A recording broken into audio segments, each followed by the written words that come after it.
आज ठाण्यात गडकरी रंगायतन सभागृहात वनमंत्री गणेश नाईक यांच्या अध्यक्षतेखाली भव्य जनता दरबार पार पडला। सकाळी 10 वाजल्यापासून जनता दरबाराला सुरुवात झाली असून नागरिकांनी आपल्या विविध समस्या, तक्रारी व मागण्या मांडण्यासाठी मोठ्या संख्येने सहभाग नोंदवला। हा दरबार ठाणे महानगरपालिका क्षेत्रातील विविध नागरी समस्या सोडवण्यासाठी आयोजित करण्यात आला होता।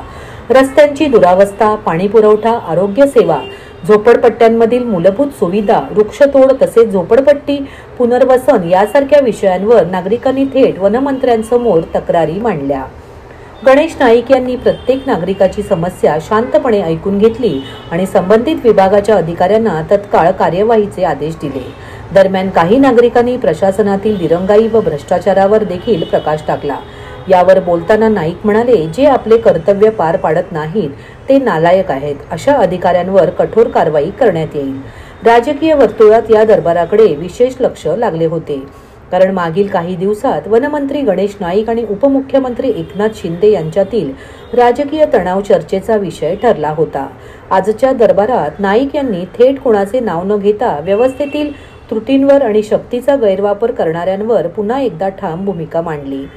या जनता दरबारांमुळे नागरिकांना थेट संवाद साधण्याची संधी मिळाली असून अनेक प्रलंबित प्रश्न मार्गी लागण्याची शक्यता आहे।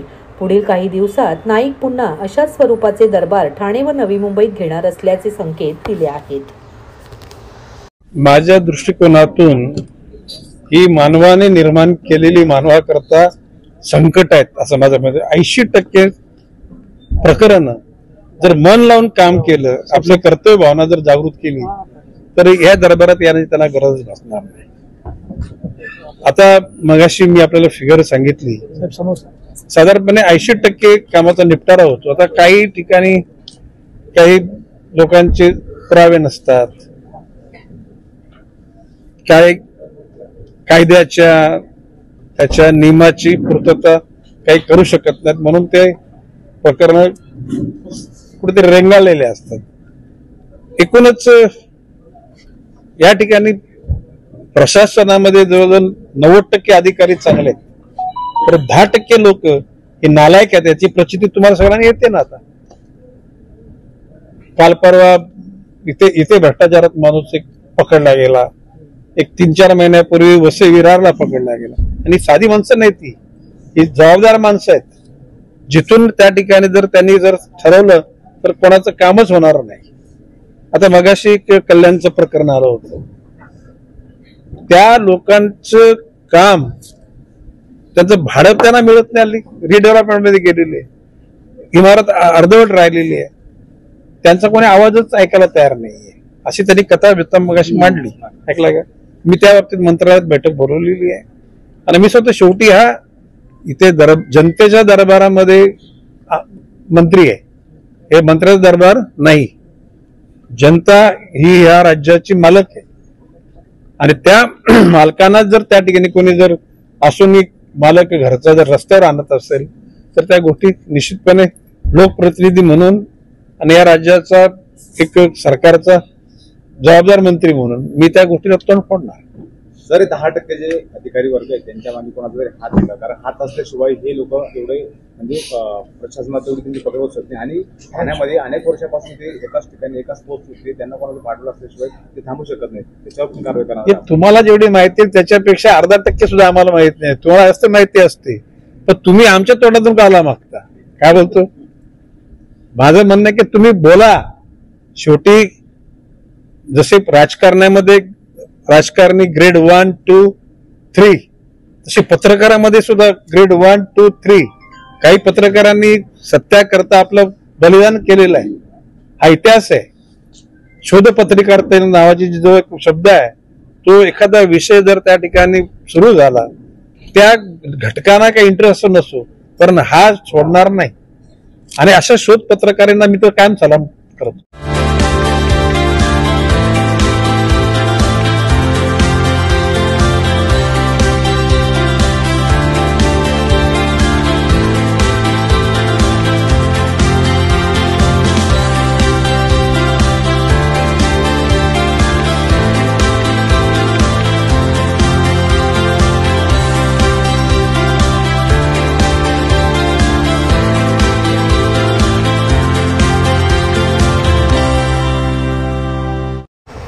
महाराष्ट्र लोकाधिकार समितीच्या ठाणे शहराच्या वतीने आज सकाळी निबंधक उपनिबंधक कार्यालय ठाणे येथे खाजगी सावकार आणि वित्तीय संस्थांच्या जुलमी कारभाराविरोधात तीव्र निषेध धरणे आंदोलन करण्यात आले। या आंदोलनाचे नेतृत्व महाराष्ट्र लोकाधिकार समितीचे प्रदेशाध्यक्ष ॲडव्होकेट प्रसाद करंदीकर यांनी केले। यावेळी त्यांनी उपस्थित जनसमुदायाला मार्गदर्शन करत कर्जदार आणि सावकारांच्या अन्यायकारक वागणुकीविरोधात आवाज उठवला। त्यानंतर उपनिबंधक किशोर मांडे यांना निवेदन देण्यात आले। किशोर मांडे यांनी मागण्यांवर सहानुभूतीपूर्वक विचार करून न्याय नक्की मिळेल असे आश्वासन दिले। या प्रसंगी महाराष्ट्र प्रदेश नेते वाघमारे लोखंडे, प्रदेश संघटक मधुकर मोरे, माजी जिल्हाध्यक्ष धनाजी सुरोसे, ठाणे जिल्हा प्रमुख सचिन यादव, ठाणे शहर प्रमुख राजेश बामणे, रिपब्लिकन सेना ठाणे जिल्हा प्रमुख व ज्येष्ठ पत्रकार आबासाहेब चासकर, सामाजिक कार्यकर्ते रामेश्वर बचाटे तसेच ओबीसी पॅन्थरचे महाराष्ट्र प्रदेश प्रतिनिधी सिद्धांत चासकर आदी मान्यवर उपस्थित होते। कार्यक्रमादरम्यान सचिन यादव आणि राजेश बामणे यांनी कार्यकर्त्यांना संबोधित करत अन्यायाविरोधात लढा अधिक तीव्र करण्याचे आवाहन केले। तर आबासाहेब चासकर आणि धनाजी सुरोसे यांनी शासकीय व्यवस्थेला जाब विचारत प्रशासनाच्या दुर्लक्षांवर कठोर टीका केली। या आंदोलनात महाराष्ट्र लोकाधिकार समितीचे असंख्य पदाधिकारी आणि कार्यकर्ते मोठ्या संख्येने सहभागी झाले होते। आंदोलन शांततेत पार पडले असून प्रशासनाला निवेदन सादर करण्यात आले। ठाणे शहरामध्ये जी दिवसेंदिवस वाढत चाललेली खाजगी सावकारी आहे आणि त्या खाजगी सावकारांकडून सर्वसामान्य जे लोक पैसे घेतात गरजेला त्यांच्याकडून त्यांच्यावरती होणारे अनन्वित अत्याचार आहेत त्याबाबतच्या तक्रारी आम्ही ह्या खाजगी सावकारांचे सहाय्यक निबंधक यांना दिलेल्या होत्या। गेले 1 वर्ष आम्ही त्यांचा पाठपुरावा करतोय, पण या निबंधक कार्यालयातील भागवत आणि मांडे यांनी खाजगी सावकारांना पाठीशी घालण्याचं काम केलेलं आहे। आता हे पाठीशी घालण्याचं काम करतायत ते जनतेच्या, समाजाच्या आणि यातील सत्ताधारी नेत्यांच्या निदर्शनाला आणण्यासाठी आज आम्ही या ठिकाणी यांना जाग आणण्यासाठी हा मोर्चा आणलेला। नागरिकांना आवाहन करण्यात येत आहे की सध्या डासांमार्फत पसरणाऱ्या डेंग्यू या आजाराचा प्रसार रोखण्यासाठी प्रत्येकाने पुढील प्रमाणे कार्यवाही करावी। डेंग्यू आजार एडिस इजिप्ती हा डास चावल्याने होतो। या डासांची पैदास साचलेल्या किंवा साचवलेल्या स्वच्छ पाण्यामध्ये होते।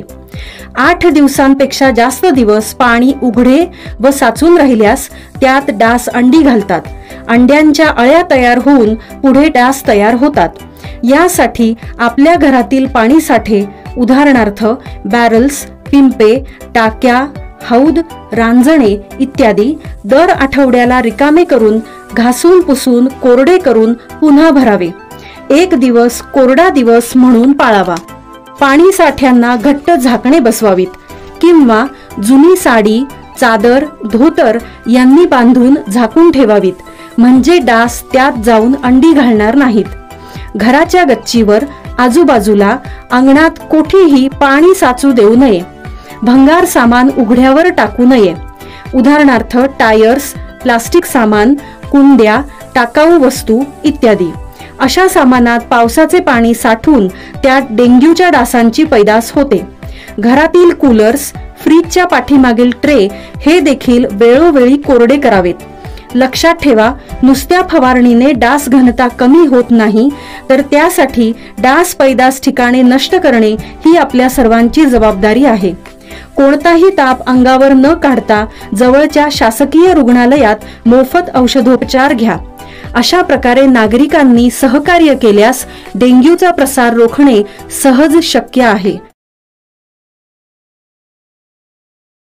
दादर येथील इंदू मिलमध्ये होऊ घातलेल्या डॉक्टर बाबासाहेब आंबेडकर आंतरराष्ट्रीय स्मारकाचे काम युद्ध पातळीवर सुरू झाले आहे। या ठिकाणी उभारण्यात येणाऱ्या डॉक्टर बाबासाहेब आंबेडकर यांच्या पुतळ्याच्या कामास सुरुवात झाली असून पुतळ्याच्या बुटाचा एक भाग आज ठाण्यातून दादरच्या दिशेने नेण्यात आला। यावेळी आंबेडकर अनुयायांनी पुष्पवृष्टी करीत जोरदार स्वागत केले। ढोल ताशांच्या गजरात मिठाई वाटपही करण्यात आले। विशेष म्हणजे या प्रसंगी बौद्ध बांधवांसह चर्मकार समाजही मोठ्या संख्येने उपस्थित होता। इंदू मिल येथील स्मारकात उभारण्यात येत असलेल्या सुमारे 350 फूट उंचीच्या पुतळ्याचे काम नोएडा येथे प्रख्यात शिल्पकार राम सुतार हे करीत आहेत। ब्रॉन्झ धातूपासून तयार करण्यात येत असलेल्या या पुतळ्याच्या उभारणीस साधारणपणे 1.5 ते 2 वर्ष लागण्याची शक्यता आहे। छोट्या छोट्या भागात हा पुतळा मुंबईत आणून तो पुतळा उभारला जाणार आहे। या पुतळ्याच्या बुटाचा पुढील भाग आज ठाण्यातून मार्गक्रमण करणार असल्याची माहिती ठाण्यातील आंबेडकरी समुदायाला मिळताच भास्कर वाघमारे, राजाभाऊ चव्हाण, सुखदेव उबाळे, प्रमोद इंगळे, नंदकुमार मोरे, प्रल्हाद मगरे आदींच्या पुढाकारातून शेकडो आंबेडकरी बांधवांनी कॅडबरी सिग्नल येथे एकत्र येऊन स्वागत केले। या प्रसंगी डॉक्टर बाबासाहेब आंबेडकर पुतळ्याच्या भागावर पुष्पवृष्टी करण्यात आली।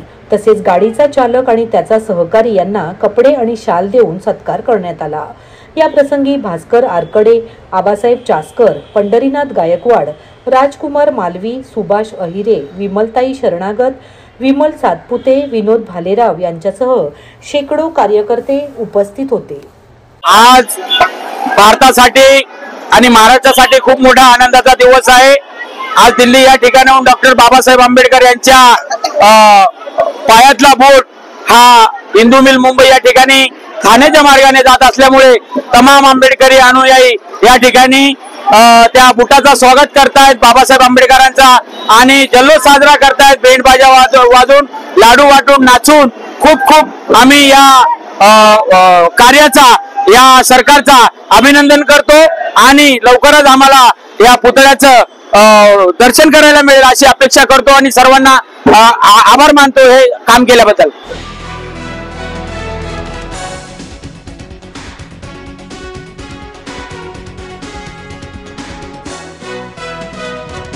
मुंबई महापालिकेच्या पिसे पांजरापूर येथील विद्युत केंद्रात वीज मीटर सध्यावधीकरणाचे काम हाती घेण्यात येत आहे। त्यामुळे मुंबई महापालिकेने पाणी पुरवठ्यात 10% कपात करण्याचा निर्णय घेतला आहे। ही कपात लागू झाल्याने मुंबई महापालिकेकडून मिळणाऱ्या पाण्याचा पुरवठा होणाऱ्या ठाणे शहरातील काही भागात मंगळवार 7 ऑक्टोबर ते गुरुवार 9 ऑक्टोबर 2025 या काळात 10% पाणी कपात लागू होणार आहे। ठाणे महापालिका क्षेत्रात विविध स्रोतांमधून पाणी पुरवठा करण्यात येतो। त्यापैकी 85 MLD पाणी हे मुंबई महापालिकेच्या स्रोतांमधून ठाण्याला मिळते। या पाणी साठ्यातून महानगरपालिका हद्दीतील नौपाडा, पाचपखाडी, हजुरी, लुईसवाडी, रघुनाथनगर, नामदेववाडी, साईनाथनगर, रामचंद्रनगर 1, किसननगर 1, किसननगर 2, शिवाजीनगर, पडवळनगर, जनता झोपडपट्टी, शिवशक्तीनगर, करवालूनगर, अंबिकानगर, ज्ञानेश्वरनगर, जय भवानी नगर, काजूवाडी, जिजामाता नगर, बाळकुंपाडा नंबर 1, लक्ष्मीनगर, आंबेडकर नगर, मानपाडा, कोपरी, धोबीघाट, गावदेवी, जलकुंभ, टेकडी बंगला, जलकुंभ, भटवाडी, इंदिरानगर, आनंदनगर, गांधीनगर, कोपरी, कन्हैयानगर या परिसरात पाणी पुरवठा केला जातो। याच भागात 7 ऑक्टोबर ते 9 ऑक्टोबर या काळात 10% पाणी कपात लागू होणार आहे। या पाणी कपातीच्या कालावधीत पाण्याचा आवश्यक साठा करून ठेवावा आणि त्याचा काटकसरीने वापर करून ठाणे महापालिकेस सहकार्य करावे असे नागरिकांना आवाहन करण्यात आले आहे।